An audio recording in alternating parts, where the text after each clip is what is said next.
Hello guys, welcome to your channel in rational English classes. आपका बहुत बहुत स्वागत है रेशनल इंग्लिश क्लासेस में। प्यारे बच्चों, आज हम लोग पढ़ेंगे कुछ कंफ्यूजिंग कंपैरेटिव्स तथा सुपरलेटिव्स के बारे में, अर्थात कुछ कंफ्यूजिंग एडजेक्टिव्स के बारे में पढ़ेंगे हम लोग, जिसका प्रयोग करते समय हम लोग अक्सर कंफ्यूज करते हैं, गलती करते हैं। चले हम लोग शुरू करते हैं। नंबर 1 हम लोग पढ़ेंगे एल्डर, ELDER, एल्डर तथा एल्डेस्ट, ELDEST। दूसरा लेते हैं हम लोग OLDER, OLDEST। प्यारे बच्चों, इस पर ध्यान दीजिएगा। एल्डर तथा एल्डेस्ट का प्रयोग किसके लिए होता है? प्रयोग एक ही परिवार के अधिक उम्र वाले लोगों के लिए होता है। एल्डर का प्रयोग तथा एल्डेस्ट का प्रयोग एक ही परिवार के अधिक उम्र वाले लोगों के लिए होता है, किंतु ऑल्डर तथा ऑल्डर का प्रयोग अन्य लोगों या वस्तुओं के लिए होता है। याद रहे, एल्डर के बाद देन का प्रयोग नहीं होता है। एल्डर के बाद देन का प्रयोग नहीं होता है, किंतु ऑल्डर के बाद देन का प्रयोग होता है। जैसे हम लोग एग्जांपल लेते हैं, my elder brother is there. My elder, ELDER, brother, BROTHER, is there, मेरा बड़ा भाई वहां पर है। दूसरा एग्जांपल लेते हैं हम लोग। दूसरा एग्जांपल क्या लेते हैं हम लोग? My eldest brother is the head of the family. My eldest brother is the head of the family.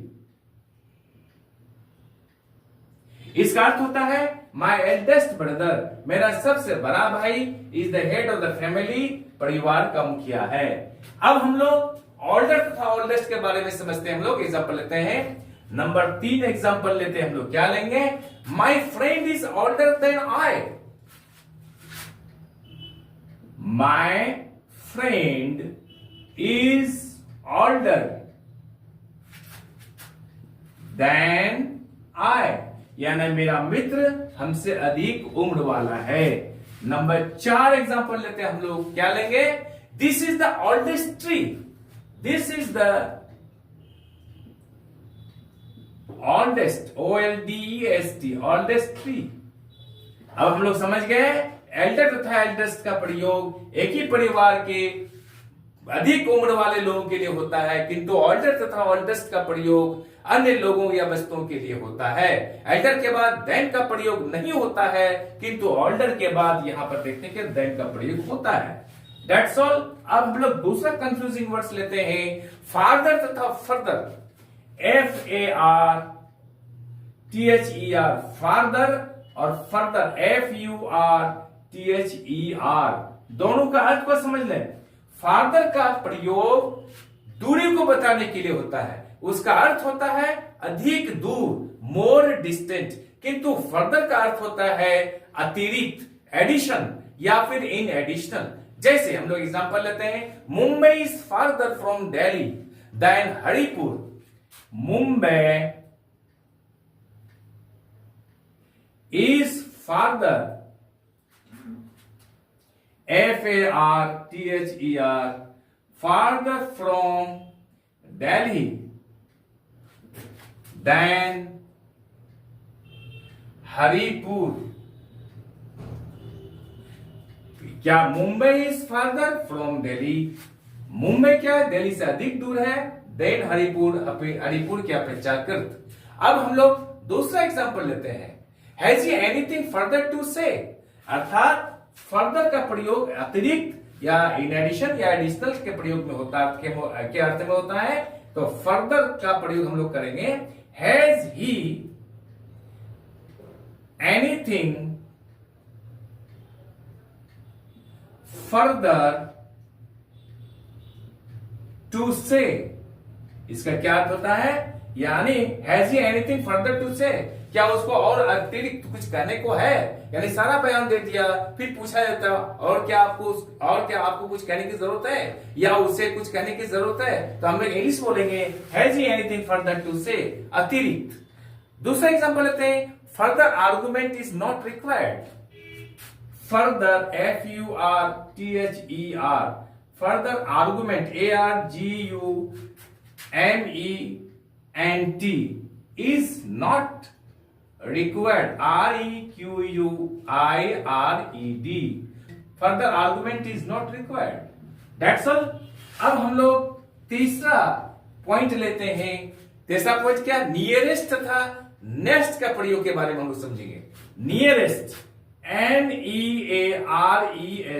Nearest तथा नेक्स्ट, NEXT, नेक्स्ट। याद रहे प्यारे बच्चों, नियरेस्ट का अर्थ होता है सबसे नजदीक और इससे दूरी अर्थात डिस्टेंस के बारे में मालूम पड़ता है। नेक्स्ट का अर्थ होता है इसके बाद और इससे कर्म, ऑर्डर या पोजीशन का बोध होता है। जैसे हम लोग एग्जांपल के द्वारा समझते हैं, what is your nearest railway station? What is your nearest, NEAREST, nearest railway station, RAILWAY, station, STATION। What is your nearest railway station? दूसरा एग्जांपल हम लोग लेते हैं, he is my nearest relation. He is my nearest, NEAREST, nearest relation.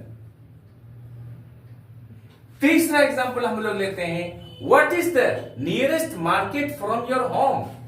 What is the nearest market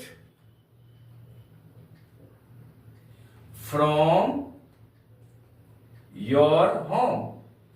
इसका अर्थ क्या होता है? आपके घर के सबसे नजदीक कौन सा मार्केट है। अब हम लोग नेक्स्ट का प्रयोग के बारे में समझते हैं। नेक्स्ट का प्रयोग, आई shall go by the next train, यानी इसका प्रयोग ऑर्डर या पोजीशन के बारे में पता चलता है, उसको बताने के लिए होता है। I shall go by the next train, I shall go by the next train, मैं अगले ट्रेन से जाऊंगा। अब दूसरा एग्जांपल लेते हैं, I sat next to my friend. I sat, मैं बैठा, SAT, sat, next, NEXT, next, to my friend, यानी मैं अपने मित्र के बगल में ही, यानी उसके बाद बैठा। दूसरा एग्जांपल लेते हैं, who comes next. Who comes next, यानी इसके बाद और कौन आएगा।